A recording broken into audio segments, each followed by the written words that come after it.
الحمد لله رب العالمين وأشهد أن لا إله إلا الله ولي الصالحين وأشهد أن محمدا عبده ورسوله صلوات الله وسلامه عليه.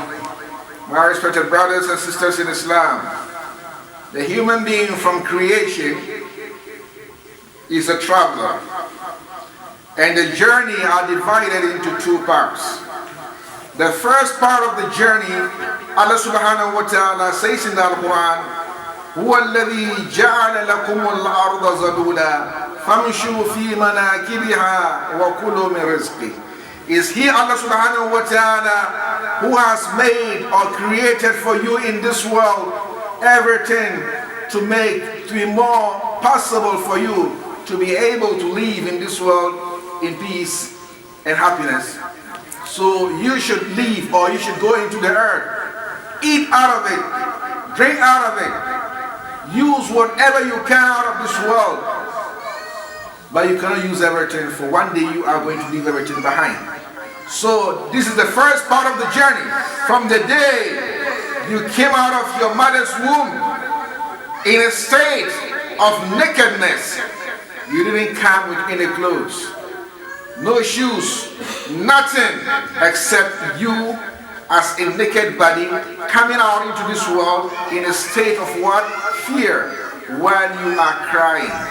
When we are born, that little child crying, nothing he has in his hands. But he is now ready to come and live in a world that is very temporary, not permanent.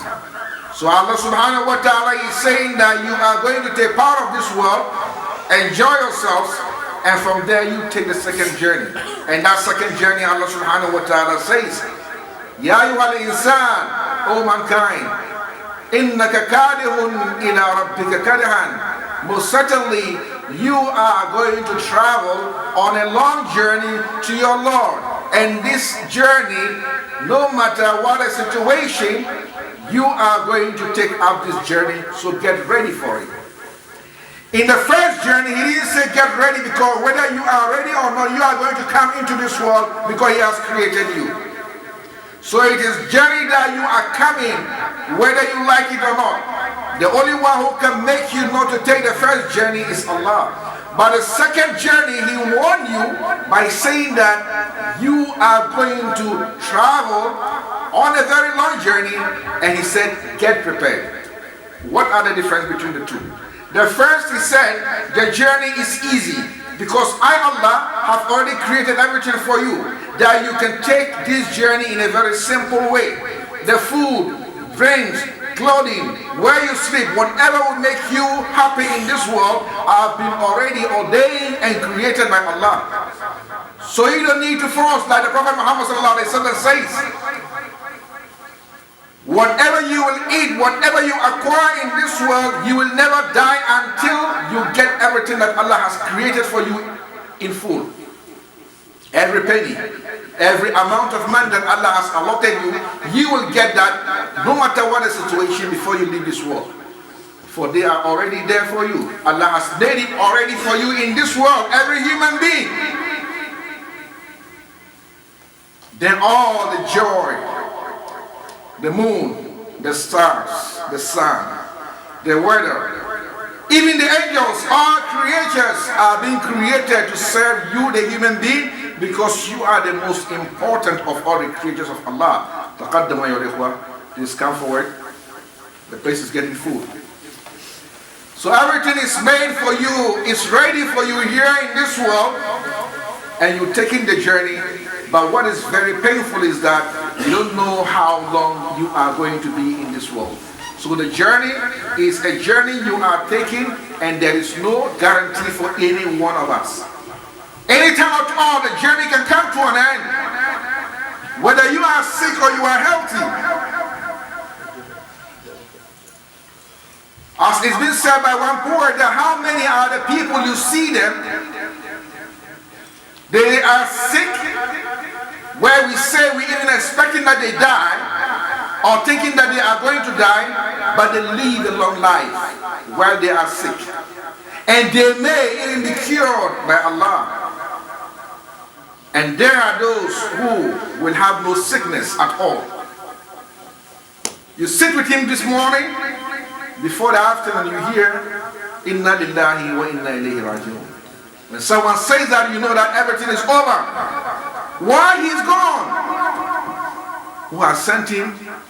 The one who made a sick person to live a long life is the same one who has made the healthy person to live without any information. For in the hands of Allah lies everything.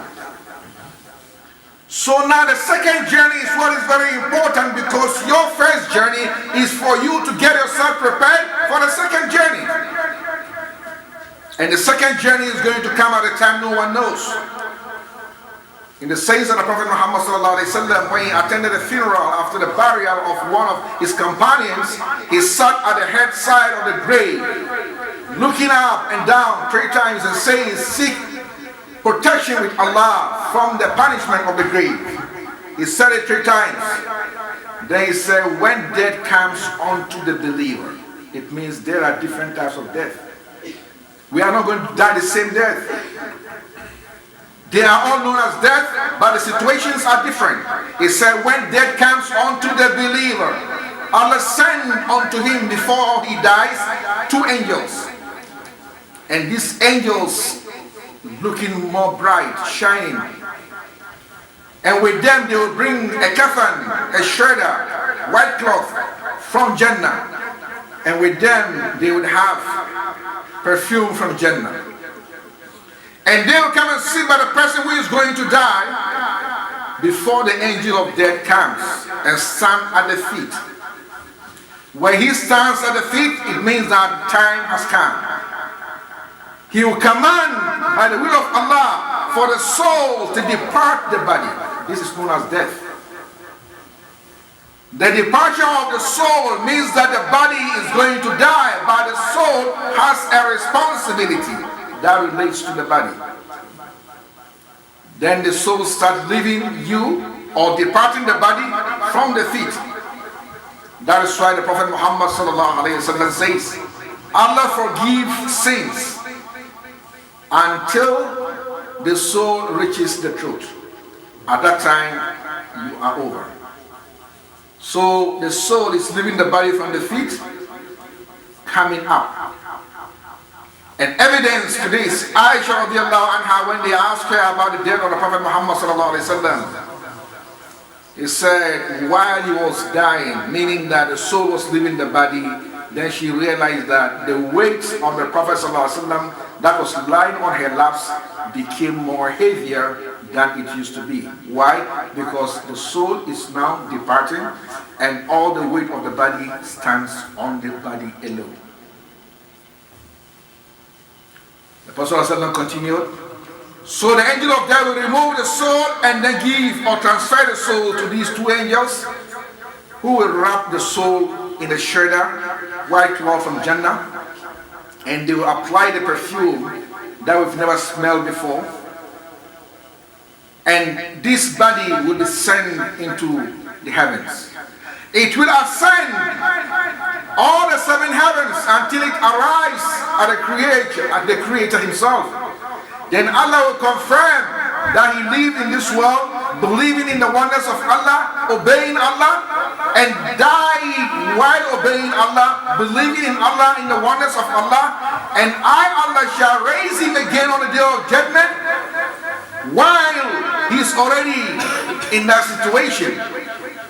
He said, but from the earth I created them, into the earth I shall return them, and from the earth I shall raise them again one more time. So the soul will be returned to the body. These are the words of the Prophet Muhammad sallallahu alaihi wasallam. So all the angels from the heavens, all the angels will be asking, what a good soul.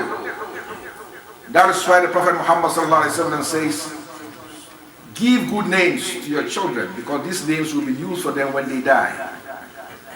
Your son's name is Abdullah, they will say Abdullah. Your name is Ibrahim, they say, this is of the soul of Abdullah, the son of Ibrahim. There are names that may be very difficult for the angels to mention. For instance, if you give your child Rambo, you should just imagine. That is why he said, choose good names for your children. That is why when his grandchild was born, Hassan, he asked the father, what is the name that you've given to your child? Then he said, Sahar, rock. And the Prophet said, no, this is my son. He is good, nice, so I give him the name Hassan. He changed the name. So give good names to your children. Today when we want to name our children, we open all the books in Google. Subhanallah. We've forgotten good names and then we are giving names like flower, shining, and so on to our children. Fear Allah. Then the Prophet continued that, and that if the bad soul is going to die, a wicked person, a non-believer is going to die, Allah will send unto him two angels that are already angry because he lived in this world without obeying Allah. So they come in a monstrous view and they are already angry, and they will have a kafan, a shredder from the hellfire, and with them will be a perfume in the opposite that smells so badly no one has smelled that type of perfume in this world before. They will sit by him. The angel of death will come and then he's already angry. That is why it's been said, Ibrahim alayhi salam once asked the angel of death, let me see how you appear on the non-believer. Then he said, Ibrahim, you cannot look at me if I turn into that image. He said, Ibrahim alayhi salam said, I can. He said, okay, turn your back. Then when he turned, the angel of death turned into the image he used to appear, or he appears on the non-believer. He said, now Ibrahim, look at me. When Ibrahim alayhi salam turned to look at the angel of death, he fainted. And when he gained consciousness, he said, if Allah should not punish the non-believer, but only make him see the angel of death at the time he's dying, is enough punishment. May Allah guide us. So he will remove the soul with anger, just as you put in a fork in the food, remove it from the other direction. That is how difficult it is. That is why the Prophet ﷺ mentioned, Inna lil mawti la sakarat, there is pain while one is dying. Because the soul is going to leave every inch of the body, every hole of the body, and every hair of the body. Then he will send, or he will transfer the soul to these two angels who are already angry. They will be beating that soul, wrap him in that bad soul, so he's already living this world, and he's having a taste of hell. May Allah forbid. Then they will apply that bad perfume. The Prophet Muhammad ﷺ, when he arrived at this part of his hadith, the soul will be made to ascend into the heavens. But when he arrived at the first heavens, the gates of that heaven is already closed. Then he read, Inna alladhina istakbaru ala inna alladhina, all those now. Inna alladhina kadhabu bi ayatina wastakbaru anha la tufattahu lahum abwabu as-sama. Those who have lied and they disbelieve in our verses, in our commands, and then they show arrogance. La tufattahu lahum abwabu as-sama. The first heavens will not be open for them when they die. وَلَا يَدْخُلُونَ الْجَنَّةَ, and they will never enter paradise. حَتَّى يَلِجَ الْجَمَلُ فِي سَمِّ الْخِيَاطِ, until when it is possible for a camel to pass through the hole of a needle. That is how difficult it is for them to enter Jannah. May Allah secure us. So the angels will be angry. Instead of returning the soul back to the body, they throw the soul. That is why Allah subhanahu wa ta'ala mentioned that you will see, just like you lift something in the air and then you throw it away. There is no use. But what is very important we have to understand is that the journey has just begun. The second part of the journey is a very long one. Let's remember the Prophet Muhammad sallallahu alaihi wasallam more than 1400 years ago, he is still in his grave. Everyone who died from Adam alayhi salam till today is in his grave. They are angels, they are prophets and messengers, they are still alive in their graves, but not those beside them. So if you have spent 1,000 years in your grave, you have to compare 1,000 years already in your grave, and you don't know how many thousands you are going to be in your grave. Then when you were in the world for only 60 years, 70 years,